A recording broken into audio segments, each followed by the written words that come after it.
Hello, everyone.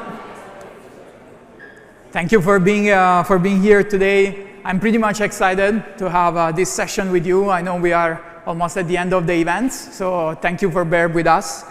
So just to start, let me introduce myself. I'm Ivan Nardini. I'm a developer advocate at Google Cloud, working on building content in partnership with Anthropic. And in order to start this presentation today, I just want to ask a very simple question. So how many of you in the last week used any AI tool to code or build application? OK, the majority. How many of you use the same AI tool to build and deploy application on Google Cloud? Yeah, just a few of them. So the goal here today is just try to make it better. So in this demo, what I'm going to show you is how you can use Claude on Google Cloud to build and deploy application end-to-end. And in order to do that, I'm going to wear 5 different hats.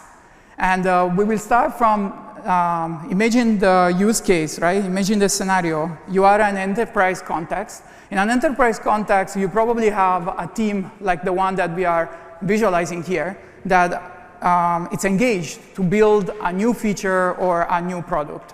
So starting from the left, you probably have a PM. Some of you in this room are PMs. And the PM might have an idea of how to improve a particular product or how to implement a feature. And starting from this idea, he shared this idea with a UI UX design, which allows him to design the idea, to visualize the idea. And after the idea starts getting a shape, then the idea is sent to a software engineer that essentially starts developing the core logic behind this idea in order to ship and make the application accessible or the feature accessible to everyone. And but before to ship it, in order to be confident on what you are releasing, you probably have to pass a security review. So that's why you have a role like the security engineer that will allow you to be confident in the release. And finally, once the application gets released, you probably have a data persona, like a growth marketer or a data analyst, that analyze the data that are collected through the app in order to generate insight and produce feedback to the PM in a way that the product or the feature itself gets improved. So these are kind of all the personas that, in a simple way, we can imagine are involved in the software development lifecycle. Now, with respect to these personas, Claude Code, the Anthropic's coding agent, augment all of them, providing several components that we are going to use today. So, as I said, for the remaining part of this presentation, I'm going to put the hat of all these personas. I'm going to show you how you can use these Claude Code components together with Claude on Google Cloud in order to build and ship a very simple feedback application that at the end of the presentation we are going to use to rate my performance here. But before to start building, of course, you need to set up the Claude Code that we are going to use. And I'm so excited and so proud that we worked together with Anthropic to make this process of setting up Claude Code in order to use model on Google Cloud in a very simple way, in a very straightforward way. So you have multiple methods to use Claude models on Google Cloud in Claude Code, but the simplest one, the faster one, is using the application default credential, which automatically finds your credential, for example, the user one, and based on the environment that you're going to use. And as you can see in this representation, so recently, Claude Code also introduced this wizard that will simply allows you to detect your project and your region where the models are served, and check which models are available in your project, and let you to pin them in order to start building your application. At this point, probably you're familiar with this, and you're wondering, okay, but what is different to use just Claude Code with Claude models? Why using Claude on GCP, on Google Cloud? So there are many reasons why you want to do this. So first of all, because you pay for what you use. So the usage of cloud models on Google Cloud is per token, so you don't receive a message cap. And also, if you're building enterprise application that needs to go to production, you can always access to what is called provisioning throughput, which essentially will reserve some throughput for you in order to build this kind of application. The other important reason why you want to consider Claude on Google Cloud is, as I said, the setup is pretty straightforward using the ADC. You don't have an API to rotate or environment variable to set in some sense. So it's a happy journey with respect to this aspect. You can access model in your project with your own policies set. And also, the data stays in your project while you are interacting with the Claude code. And models are served in multiple regions. So you have global endpoint, you have regional endpoint, depending on the availability that you need. And as a Google Cloud, talking about availability, we have very great availability service standards that will allow you to use Claude and on one of the most performing infrastructure that you can find in the market. So these are all some of the main reasons why you want to consider Claude on Google Cloud, especially in an enterprise context. So now that you have few reasons of why using Claude on Google Cloud, we are ready to build. And so as I said, I will start wearing the hat of a PM. So imagine that you just join the company, or maybe you are already part of the company. You have you want to improve our services. You want to implement a new features with respect to a particular product. What was happening in the past is that you have the idea, you go to a UI UX designer, and you ask him to prototype and visualize the idea.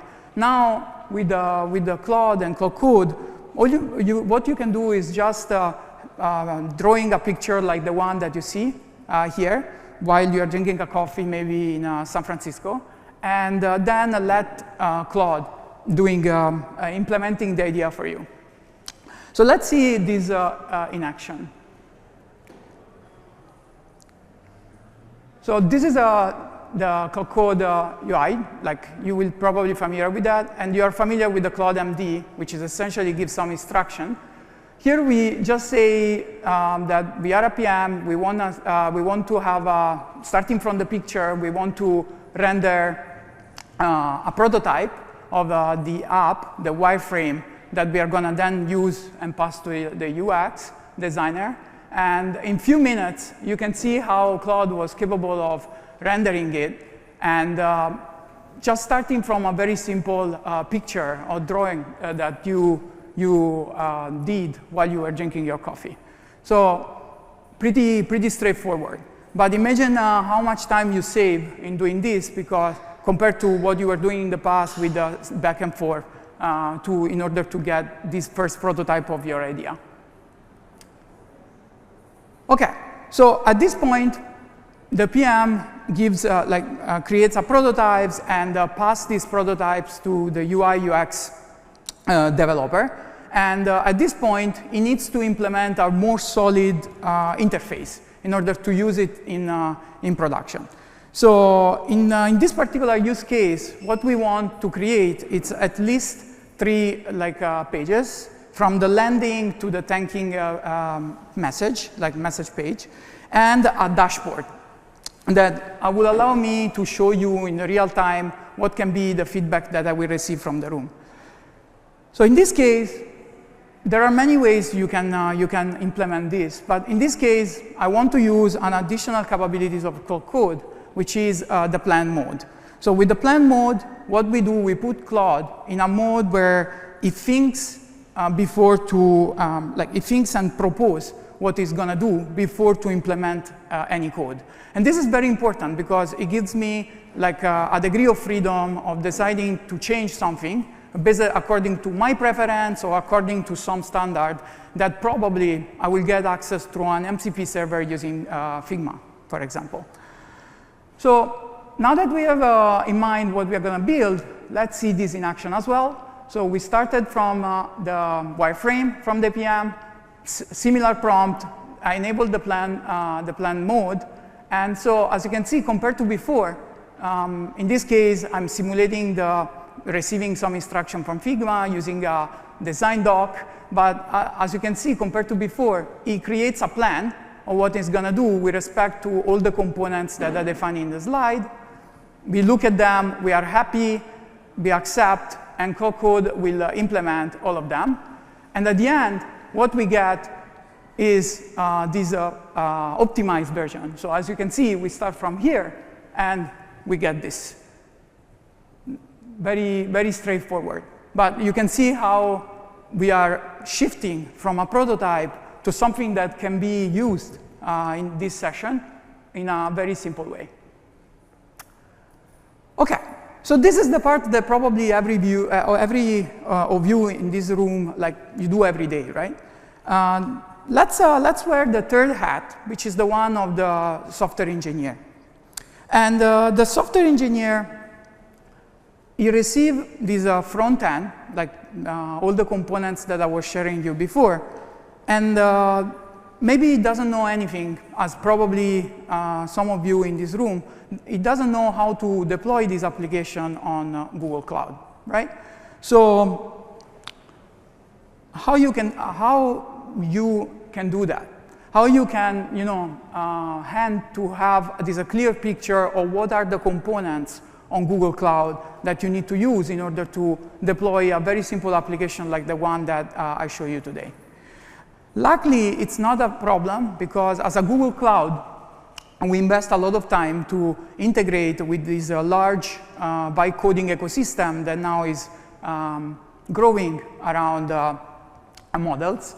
And in the last few months, we released two important components. So the first one is the developer knowledge API with the associated MCP server. And the second one is the Google Cloud Skills. So with the developer knowledge API, you get access to a fresh documentation from Google Cloud that can be directly consuming Cloud Code through the MCP server. And it will have Cloud Code to figure it out what is the best architecture, what is the best implementation to deploy a certain application on Google Cloud.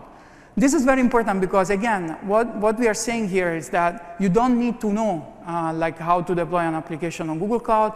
You can just leverage Cloud Code and this MCP server that we expose now on Google Cloud side to build application like this one.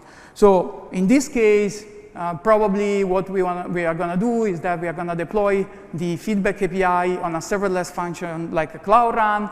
We will connect with a web-oriented DB like a Firestore to collect the raw responses that we will give through the feedback app. And then because we want to have that data analytics part, we will build the implementation in a way that we can store those raw response in an analytical data warehouse like BigQuery. And in BigQuery, we will post-process and we'll consume this information in a dashboard, in a dashboard like the one that you can find in Looker. But again, you can build this using a Cloud Code in combination with the MCP server without you having a prior knowledge of how to do that. This, like the MCP server and the developer knowledge API that I just mentioned, it got paired with also the skill part. And the skill part is, if with the MCP server, you will be able to design the architecture, with the skills, you will be able to cover the single blocks of this architecture. For example, we release a simple skills that enable Claude to deploy on Cloud Run, to deploy an API on Cloud Run, or to connect like Cloud Run with Firestore. So it's more about the implementation itself rather than giving the overall picture. So once you get Cloud Code enabled with the MCP server of the documentation and the skills that I just mentioned, you can just directly implement the architecture that I was showing you before, and you can do this in parallel. So another component that you can use in Code is a sub-agents. And as you can see here, we are going to spin up 3 different sub-agents, one for the API, one for the ingestion pipeline, and the other one for the dashboard. And you can parallelize the implementation of each of these components, just like you run a team sprint in your normal, like usual development life cycle. So let's see this in action as well. So here we are again. First of all, I just want to show you that we have enabled the MCP server of the documentation, and we have the skills, some of the skills that we pre-built. One time more, I provide a very simple prompt. The first step is designing the cloud-native backend. So it will it will provide me draft of the architecture. In this case, I could use, again, the plan mode, but for simplicity, I didn't. And then use the skill, one of the skills that I provide in order to implement the API. Let's say that we are happy with the API spec, then we have the architecture, we have the API spec. The next step is running multiple agents in parallel in order to implement the three components of the app that I was showing you. So it's pretty quick. As you notice, Code it also managed the testing part after you finish the implementation, and at the end you will get your app, which is now ready to deploy on Google Cloud. Okay, so at this point we have the code of the app that is ready to be deployed. But because we are deploying on cloud and we want to open this up to a larger audience, we want to deploy it in a confidently. So this is when you want to consider to run a security review. Now, depending on your company, you can have different security requirements. So, for example, you may want to check if your application is solid with respect to the most common OWASP issue, or because you are deploying this application on cloud, and one thing that you need to consider is probably you will use what is called a service account, and you want to limit the service account when it calls a particular API, like the one related to reading and writing a DB, with respect to certain role. So you're sure that you are limiting what it can happen when the application runs some operation on the cloud itself. So again, these are just a couple of examples of what you want to consider in a phase like this one. And of course, this representation is a strong simplification of what can happen in the real life. It's just one of the possible scenarios that you can have. And you can see why it's also a simplification, because we are letting the security engineer not only to approve if the app is secure enough to be deployed, but it will also deploy the app in this case. But again, this is just a demo, so we have this degree of freedom. With that being said, let's run the final demo, and let's get the app running. So in this case, as you can see, I use a pre-built security review that you can find in Code. Very simple prompt also in this case. And what is happening is Code run the first test. Essentially, he double check that everything is aligned. He found like a possible issue, and he automatically fixed it. So in a way that the app now is secure. And once it is secure, it deployed the backend API, and it deployed the API itself. So what we get at the end of this, it's an endpoint with our app. The app is live, so I will quickly unlock my laptop, and I will ask the backstage to share on my laptop. So the app, as you can see, is up and running on GCP. For people that doesn't know GCP, this is Cloud Run. It's a serverless service that you can use in order to deploy app. And the app at the end looks like this one.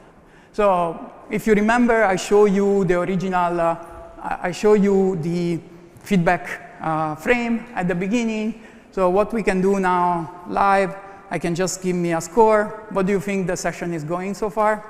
Give me 5? Oh, okay, thank you, man. I really appreciate that. Okay, cool session. Let's be simple.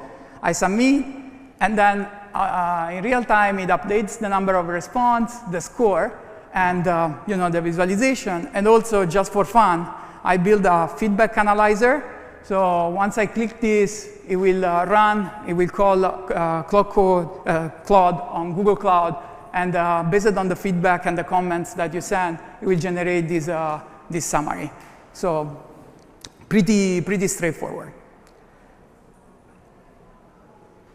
I will ask to go back on the presentation. Thank you. Okay. So at this point, we have the app. We collect good feedback. Thank you again, man. But the development lifecycle is still there. We have the last step to cover, which is essentially people that start using our app. If you saw, one of the KPI that I had on the dashboard was the response time. So how long was taking you to just like providing a feedback. So these are the kind of information that you can use in order to through this data, you can collect this data, analyze them, and generate insights in a way that they can be used in order to improve the application. Now, if you're new on Google Cloud, there are several services that you can use in order to analyze this data that comes from the app. So a couple of them, one, as I said at the beginning, is an analytical data warehouse, which is BigQuery. And for the reporting part, you have a tool like Looker. But again, as we said before, you don't need to know how to use BigQuery in order to analyze those data, as well as how to build a dashboard in Looker, because we also provide a MCP server for doing this. Now, for the sake of time, I'm not going to demo how to use an MCP server to query BigQuery or building a dashboard, but I want to quickly share with you where you can find this information in order to do that after this session, because we are going to release the code. So I will ask to shift back on my laptop. Thank you. So, okay, loading time. So with respect to all the MCP servers that are available on Google Cloud, we recently announced the agent platform. So in the agent platform, you have services that is represented by the agent registry. And in the agent registry, you have the list of all the MCP servers that we natively support on Google Cloud. So for example, we have the developer knowledge service that I just showed you. And we also have the BigQuery MCP server that you can use in order to query the data that we just collected from the app. It's very, this registry is relevant because it tells you how to set the MCP server on your side, as well as it gives you some observability feature and the description of all the tools that you will find for the MCP server. So you know how Claude will be able to use this server to query your data. With respect to the Looker part, also we released the MCP toolbox of DB. This is an open source, like a model context protocol server, which include an integration with Looker. And it's very well, we have a very well documented quick start on how to set up with the Claude and start using it in order to consume that data from BigQuery and build your dashboard. So I leave you this as an exercise. We are going to release the code, so you can go home and integrate these two parts. It's pretty straightforward, but the dashboard that you can create, they are pretty powerful, and you will see how nice they can be. Okay, back to the presentation. I think I'm just in time, so time to wrap up. What I try to explain you today is essentially two things. So first of all, I was trying to, and I hope I did good enough. I was trying to show you how all the components of Claude Code, including skills, MCP server, sub-agents. They can really like speed up the process of software development, as well as how you can use Claude Code with Claude models on GCP in a very seamless way. Like if you saw, we ran several sessions across like multiple personas, and like it was the experience was just straightforward. It was just incredible. So this is what you can get if you combine Claude Code with Claude models on GCP. As I said, the code is going to be available right after the session. We have a great quick start, and we have a very well maintained documentation, both on Google Cloud side and Anthropic side. So I highly recommend to just go there and check out. And then I hope I cover everything, but if you still have questions or you want to provide additional feedback, just feel free to reach out. These are my social media points. So with that being said, thank you so much, and it was a pleasure being here today.